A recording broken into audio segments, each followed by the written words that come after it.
Welcome, everyone, to another amazing story on this channel. I hope you are all doing great.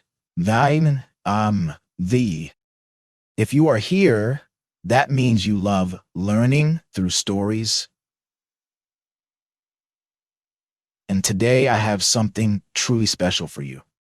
Every day I bring you fascinating, exciting, and easy to understand English stories to improve your English and expand your knowledge. If you haven't subscribed yet, hit that subscribe button and turn on the notification bell so you never miss these daily learning experiences. Today's story is about a man who changed history forever, Christopher Columbus. Some people call him a hero, the brave explorer who connected the world. Others call him a villain, responsible for colonization and destruction. But who was he really? By the end of this story, you will have all the answers, and I want you to tell me in the comments, was he a hero or not? Your opinion matters. This is not just a history lesson. This is an adventure, a journey back in time. This story is perfect for your English learning because I will explain everything in a very simple, fun, and interesting way. Even if you are a beginner, you will understand everything. So, are you ready? Let's begin. Christopher Columbus was born in the year 1451 in the city of Genoa, which is in modern-day Italy. But back then, Italy was not a united country like today. It was a collection of city-states, and Genoa was one of the most important ports in Europe. Columbus was born into a family of wool weavers.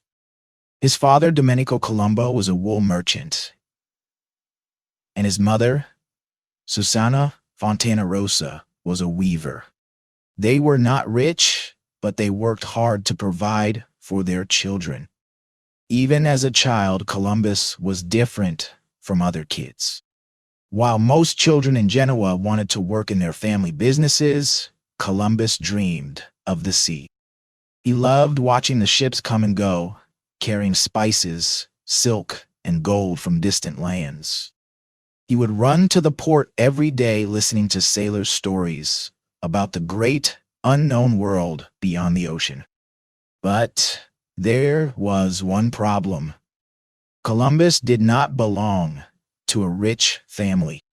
Back then, only the wealthy could afford to become sailors or explorers. So how did a wool merchant's son become one of the most famous explorers in history? The answer is simple: curiosity, determination, and never giving up. Even though his family was not rich, Columbus had a sharp mind. He studied cartography, map-making, mathematics, and astronomy. He taught himself Latin because all important books on geography and navigation were written in Latin.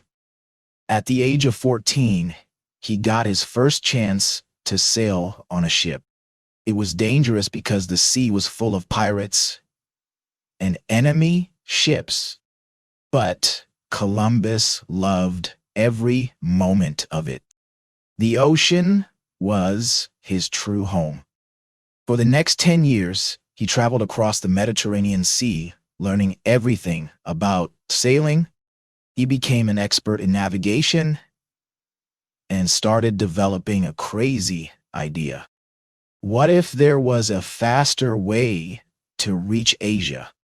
In the 1400s, trade with Asia was extremely profitable.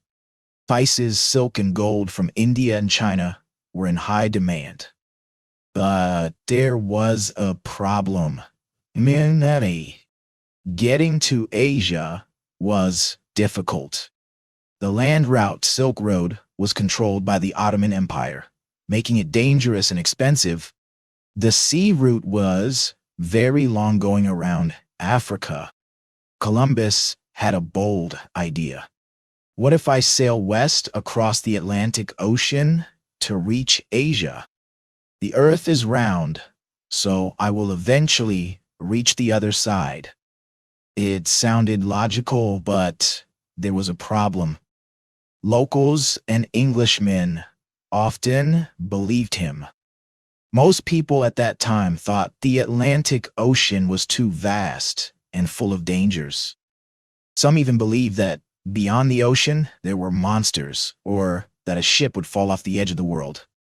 But Columbus was World III determined he needed money and ships to test his idea. For years he went to different kings and queens begging for support of Portugal, but he refused. Then he went to King Ferdinand and Queen Isabella of Spain, but they also said no at first. But Columbus never gave up. He spent 6 years trying to convince Spain. He explained that if his plan worked, Spain would become the richest and most powerful country in the world. On August 3rd, 1492, Christopher Columbus and his crew set sail from Palos de la Frontera, Spain. The journey ahead was full of mystery, danger, and hope. His fleet had 3 ships: the Nina, small but fast; the Pinta, a strong and speedy ship; the Santa Maria, the largest ship, but slow and heavy. Columbus was confident. He believed that in just a few weeks he would reach Asia. But the truth was, he was sailing into the unknown. At first, everything was perfect. The sea was calm, the wind was strong, and the men were excited. They sang songs, told stories, and dreamed about the riches of Asia. But soon, problems began to appear. The wind changed direction, and the ships slowed down. The crew grew restless. Many had never been this far from land. Food and water were limited, and the salty sea air made them thirsty all the time. As days turned into weeks, fear grew in the hearts of the sailors. They started whispering, "What if Columbus is wrong? What if we never find land? What if we sail too far and never return?" Some believed in an old myth that there were sea monsters in the ocean that would swallow ships whole. By September 10th, 1492, more than a month had passed. They had sailed thousands of miles, but there was no land in sight. The sailors started losing hope. Some demanded to turn back. Others whispered about throwing Columbus overboard and taking the ships back to Spain. A few even cried, believing they would die in the endless ocean. Columbus stayed calm. He knew that if he showed fear, the crew would lose all trust in him. So he gave them hope. He told them stories about the great treasures waiting for them. He promised that land was near. He ordered his men to look for signs of land, floating leaves, birds, or different watercolors. Still, the men grew impatient. They wanted proof. Then, on the night of October 11th, something changed.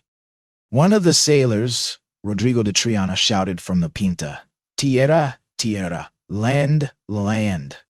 Everyone rushed to the decks. In the distance, they saw a dark shape, land.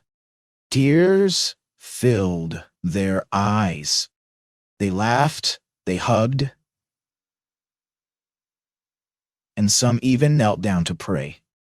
On the morning of October 12th, 1492, Columbus and his men stepped onto an island in the Bahamas. They were in the New World, but they still thought they were near Asia. The island was beautiful, full of green forests, clear waters, and golden beaches. Columbus saw people, the Taino, the native people of the Caribbean. They had dark skin and black hair. They wore simple clothes made of cotton. They welcomed Columbus and his men with smiles and gifts, offering fruits, parrots, and handmade objects. Columbus believed he had reached islands near India, so he called these people Indians. The Taino people had never seen ships, metal swords, or men dressed in armor. They thought Columbus and his men were gods from the sky. At first, the meeting was peaceful, but things would soon change forever. After staying on the island for some days, Columbus continued his journey. He discovered more islands, including Cuba, which he thought was China, Hispaniola, which today's Haiti, and the Dominican Republic.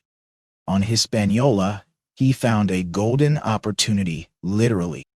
The Taino people wore gold ornaments, and Columbus immediately became obsessed. He believed huge amounts of gold could be found there. But Columbus had a big problem. His largest ship, the Santa Maria, crashed on the coast.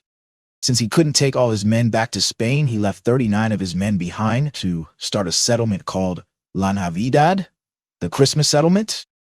He promised them, "I will return with more ships, more men, and we will build a great colony here."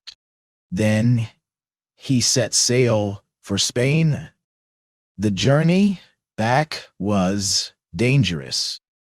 There were storms, huge waves, and the fear of never making it home. But finally, March 1493, Columbus arrived back in Spain. He was treated like a hero.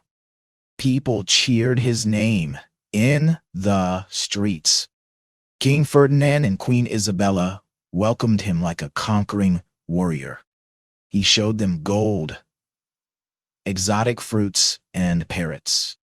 He even brought a few Taino people with him to prove that he had found a new world.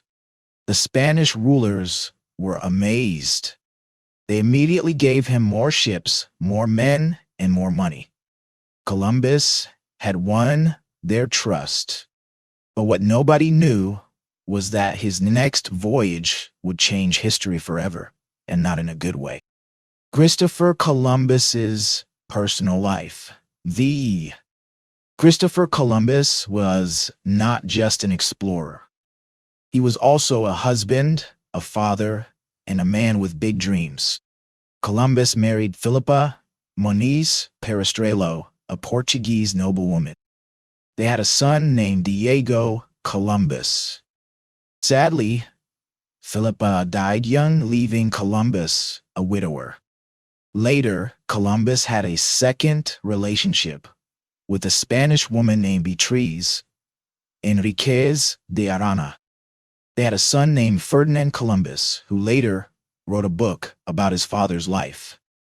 After his first voyage, Columbus was a hero in Spain. The king and queen were impressed with his discoveries. He had promised them gold, land, and new territories, and now they wanted more. They gave him more ships, more men, and more power. Columbus was about to make another journey, but this time things would be very different. In September 1493, Columbus set sail again. But this time, it was not just a few small ships.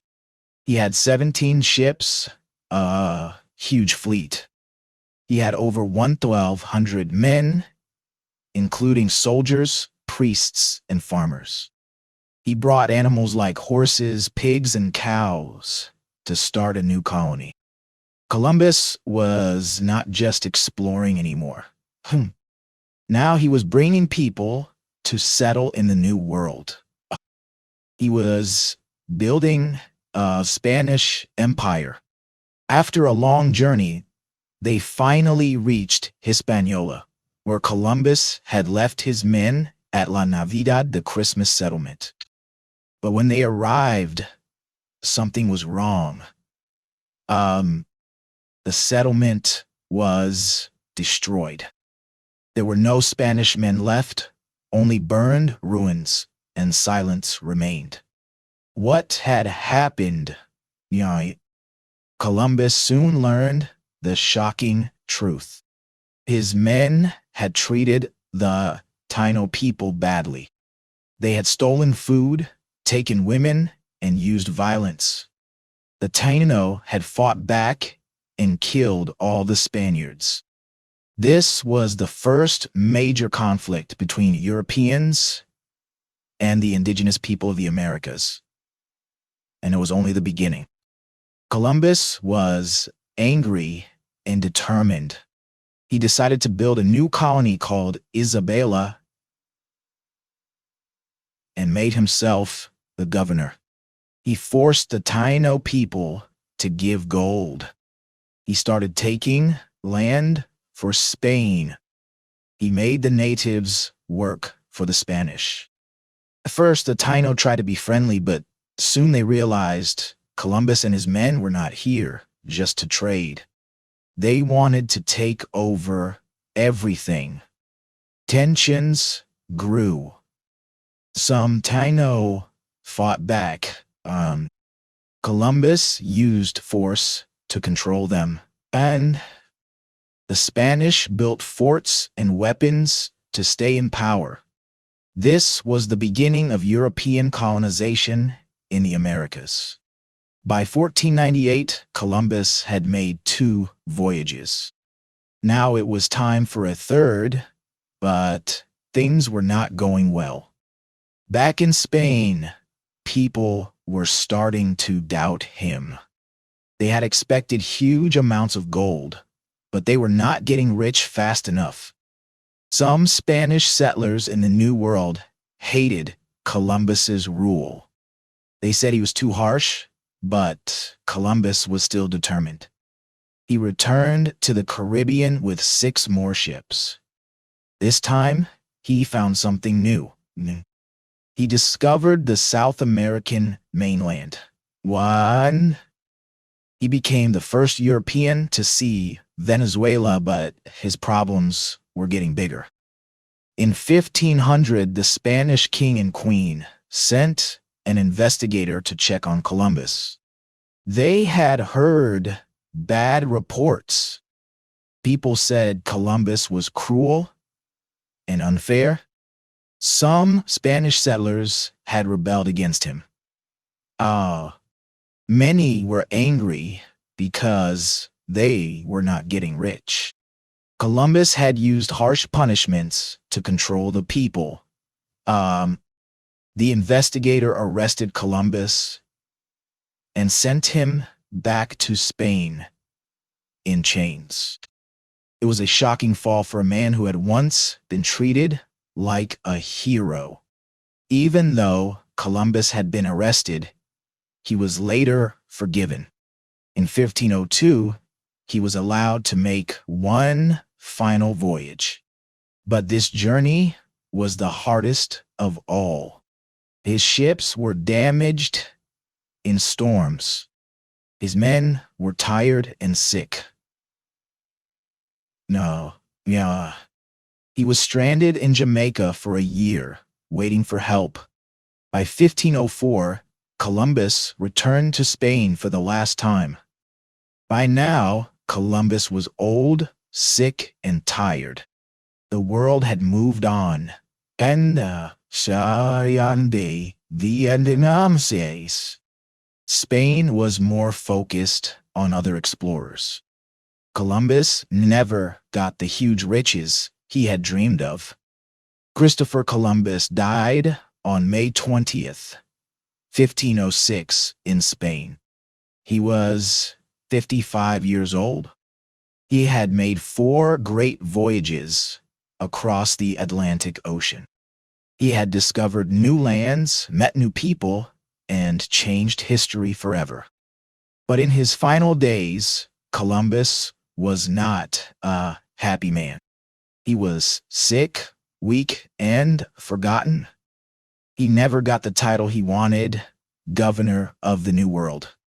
He never knew he had discovered a new continent. He still believed he had reached Asia. Columbus had once been a great hero in Spain, but in the end, many people saw him as a failure. Even though Columbus was gone, his discoveries changed the world forever. After Columbus's voyages, Spain sent many more explorers to the New World. They found gold, silver, and valuable goods. Spain became one of the richest countries in Europe. Many cities were built, and Spanish culture and language spread across the Americas. Columbus's dream of finding new lands had started a global revolution. A few years after Columbus's death, a German mapmaker named the new continent America after the explorer Amerigo Vespucci. Amerigo Vespucci had traveled to the new lands and realized they were not Asia, but an entirely different world. Columbus had never known the truth. Columbus's voyages opened the door for European explorers to come to the Americas. But this also brought pain and suffering to many people. The Taino people who had welcomed Columbus were forced into slavery. Diseases like smallpox killed millions of indigenous people. European conquerors took land and power. Some people today see Columbus as a villain because his arrival led to the destruction of many indigenous cultures. But others say he was a brave explorer who connected two worlds for the first time in history. Even today, people still argue about Columbus's legacy. Some say he was a hero because he proved that ocean voyages were possible, opened the way for global trade and exploration, and changed the world with his discoveries. Others say he was a villain because he took land from the native people, treated the Taino people harshly, brought slavery and destruction to the New World. The truth is, history is complicated.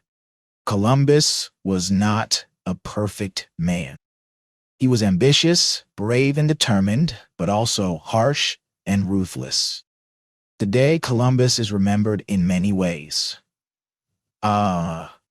Columbus Day is celebrated in the USA and some other countries on October 12th. Cities, rivers, and even a country, Colombia, are named after him. Some people protest Columbus Day and call it Indigenous Peoples Day to remember the native people who suffered. No matter how people see him, one thing is clear. Columbus's journey changed history forever. Columbus's story teaches us many important lessons. Dream big and take risks. Columbus had a dream and he worked for it, even when people laughed at him. Never stop exploring. The world is full of unknown opportunities. Those who dare to explore will find new paths. Power comes with responsibility. Columbus discovered new lands, but his actions hurt many people. History teaches us to use power wisely. Your actions define your legacy. Columbus wanted to be remembered as a great hero, but history sees him in many different ways. What we do in life affects future generations. Now that you've heard the full story of Columbus, what's your opinion? Was he a hero or a villain? Leave your thoughts in the comments.